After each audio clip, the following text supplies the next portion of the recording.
저희들은 정부를 출범시키고 운영해본 입장에서 하루라도 빨리 새 정부를 출범시키려는 문재인 대통령의 심정을 누구보다 이해합니다. 새 정부가 안보와 경제 위기 속에서 산적한 국정 현안들을 국회와 힘을 합쳐 슬기롭게 헤쳐나가기를 바라는 마음은 국민 여러분과 하등 다를 바 없습니다. 그렇기에 새 정부 출범의 첫 단추인 국무총리 인준을 반대하는 저희들의 심정도 대단히 안타깝고 불편합니다.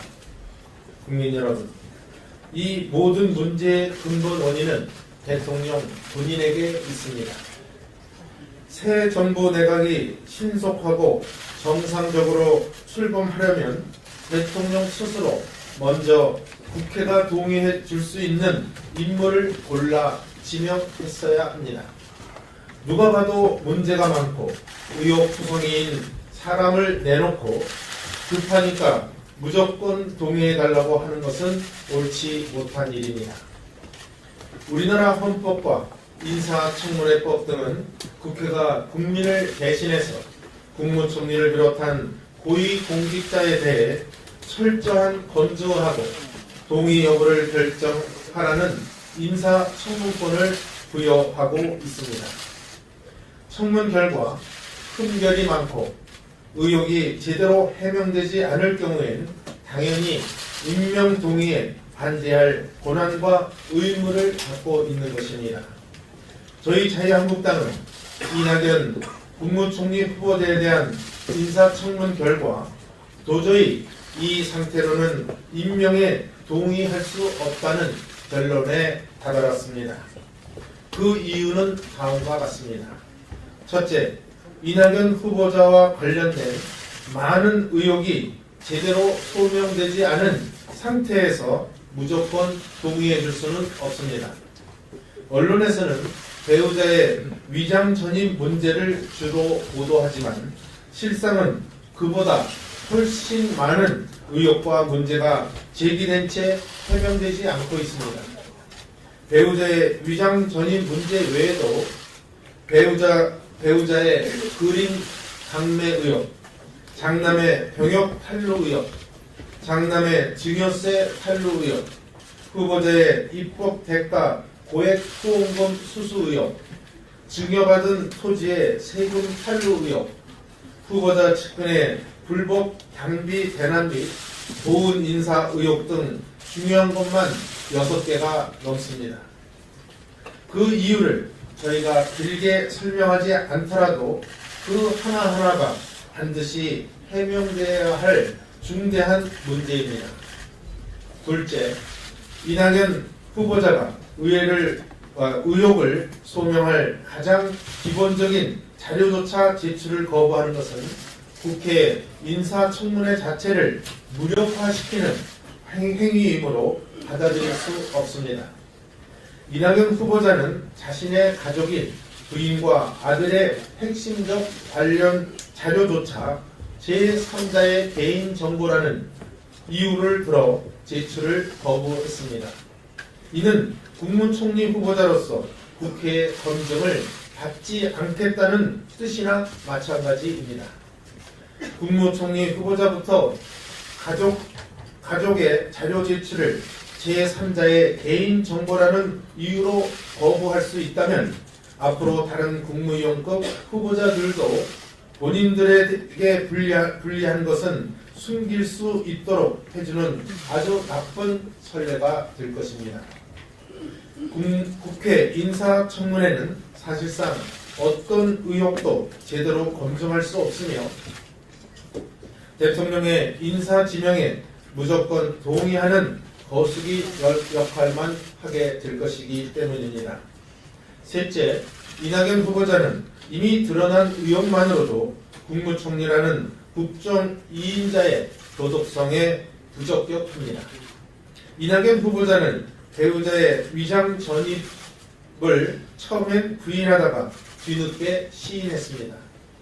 그런데 미술 교사였던 배우자가 위장 전입을 한 것은 소위 강남의 대한민국 최고 학군 학교로 선생직을 배정받기 위한 것으로 드러났습니다. 자녀의 학교 배정도 아니고 배우자의 최고 학군 선생직을 위해 위장 전입한 것입니다. 청와대가 자의적으로 설정한 위장 전입의 기준인 부동산 투기 목적보다 어떻게 보면 더 나쁘고 비윤리적인 행위입니다. 처참하다는 후보자의 말로는 양해받을 수 없는 범죄 행위였습니다.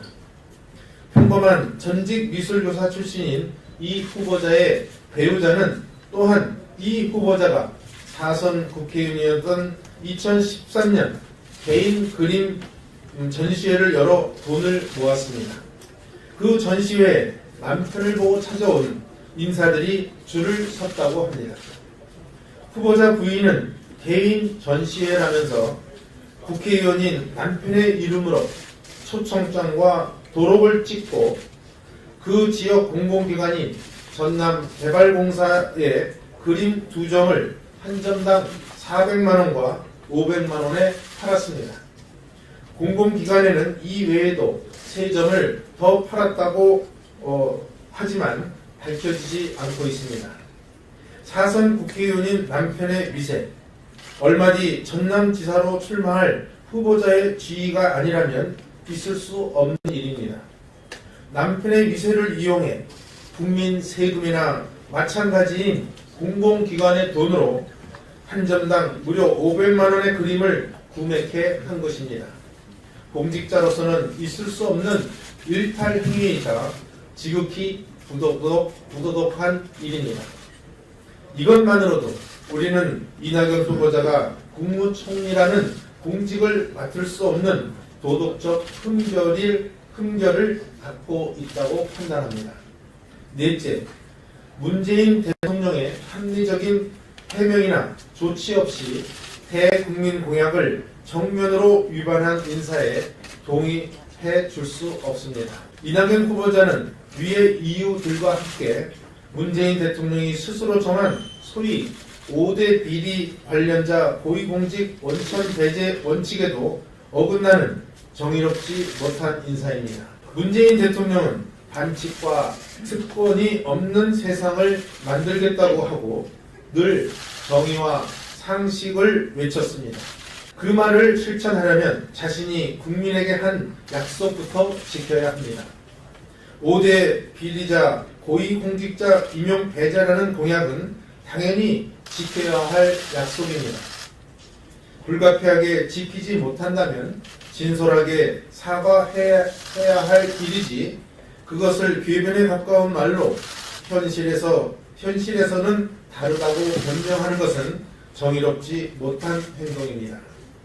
문재인 대통령이 이러한 상황 속에서도 계속 정의를 외친다면 마이클 샌델의 유명한 책 제목처럼 정의란 무엇인가에 대한 숙고부터 하시길 바랍니다.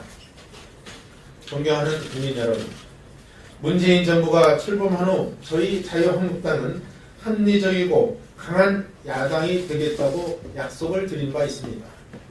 과거 더불어민주당이 야당 시절 그랬듯이 사사건건 발목을 잡고 반대를 위한 반대, 무차별적인 인신공격 같은 행위는 하지 않겠다고 말씀드린 바 있습니다. 국가적 현안을 풀기 위해 때로는 초당적인 입장에서 협력하고 여야정 협의체를 통해 국정을 함께 논의하겠다는 통큰 의사도 밝혔습니다.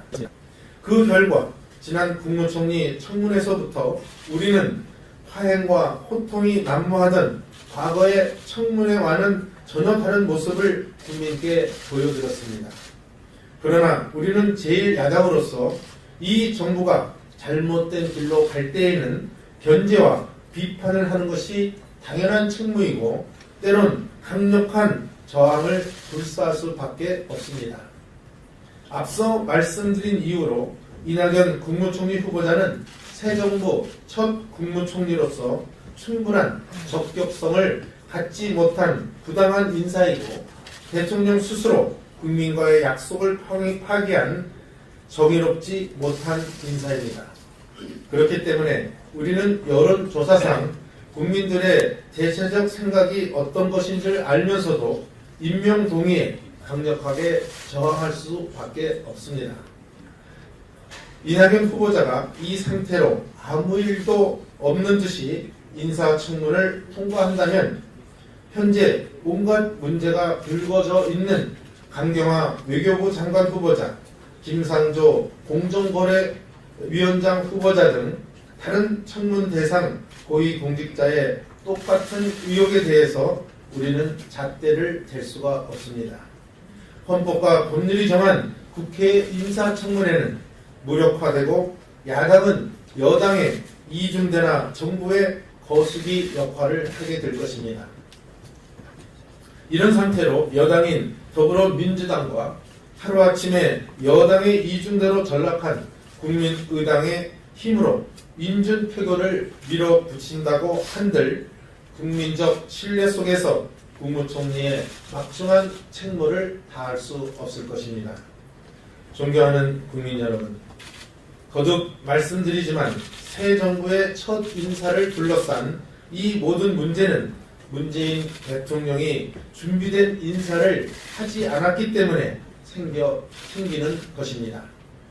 준비된 대통령이라는 대선 구호가 무색하게 대통령 스스로 준비할 시간이 없었다고 말하면서 준비 부족과 부실한 검증을 마치 당연한 일인 것처럼 변명하고 있습니다.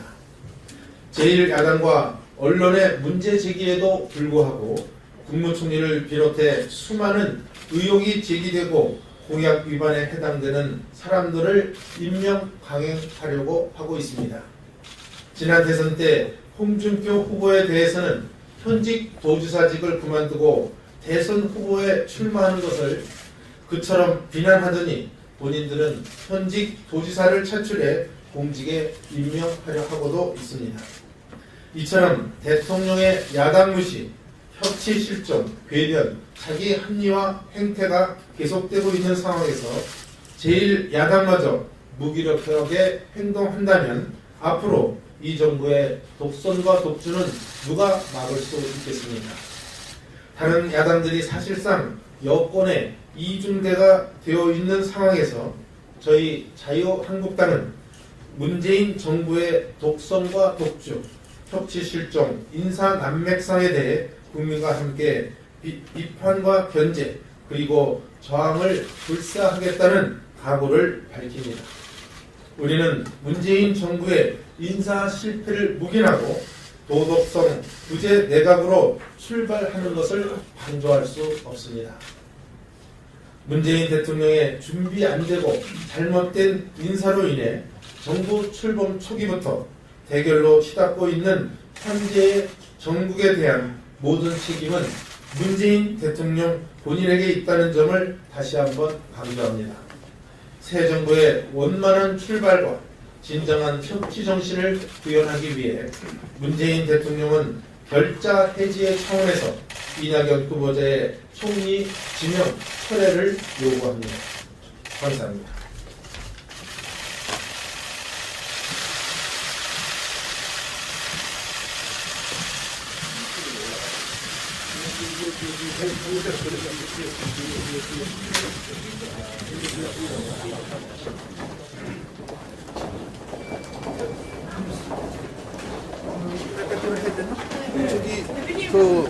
원내 당심이 정해진 건가요? 아니 지금 이제 8시 반부터 원내 대책회의가 열려서 거기서 좀 또 의견을 한번 더 들어보겠습니다. 그리고 최종 결정은 의총 추인으로서 결정될 것이다 이렇게 생각합니다. 10시에 예정된 인정특위 참여 여부는 어디? 특위 참여요. 거기에는 아마 우리 경대수 간사와 청문위원들이 가서 제1야당이 찬성하지 않는 보고서 채택에 대해서 아마 항의를 할 것으로 생각합니다. 지금까지 어제 발표하실 때 원내대책회의 이후로 뭐 상황 변화나 이런 게 있습니까? 만족하실 만한? 상황을 제가 다 열어놓겠다고 했는데 그 다 열어놓겠다고 하는 것은 결국 대통령께서 총리 지명 철회를 기다렸던 것입니다. 그런데 지금까지 아무런 응답이 없다고 말씀을 드립니다. 또 일부에서 얘기하고 있는 무슨 빅딜설을 얘기하는데 저는 빅딜의 빅자도 얘기해 본 적이 없습니다. 그래서 그것은 어디서 나온 얘기인지 모르지만 전혀 잘못된 얘기다. 또 제가 어느 라디오 인터뷰에서 분명히 말씀드렸지만 총리와 장관 임명은 전혀 별개의 사안이라는 것을 제가 말씀드린 바 있습니다. 무조건 철회해야 된다는 말씀입니다. 무조건 철회하는 게 뭐죠? 뭐 조건이 있나요? 이유를 지금 충분히 설명했지 않습니까? 그 이유가 있기 때문에 철회를 우리는 요구하고 있다. 이 말씀을. 철회 외에 다른 사람의 여지는 전혀 없다. 그거는 청와대에서 생각할 문제입니다. 제가 대안을 제시할 문제가 아니라고 봅니다. 자, 이동하고 우리